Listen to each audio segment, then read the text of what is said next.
এই দেখো, এটা হচ্ছে পুজোর পরের দিন সকালবেলা দধিকর্মার জন্য ঠাকুরমশাই পুজোতে চলে এসেছে, কিন্তু আমাদের ঢাকই আসেনি।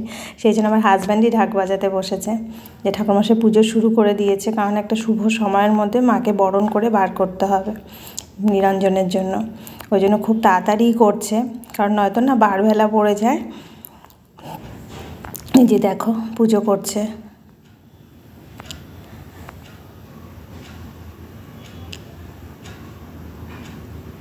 তারপর মাকে বরণ করে নেব। কিন্তু আমার একদম ভালো লাগে না যেন বিদায়ের সময়টা।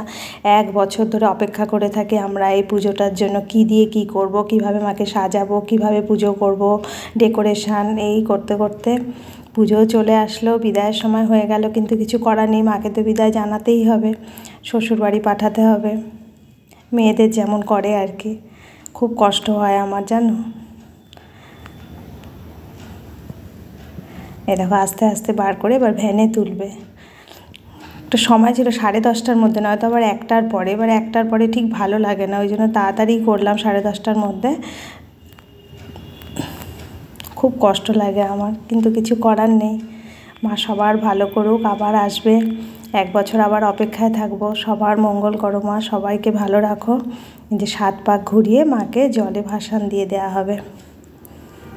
সবার মঙ্গল করো।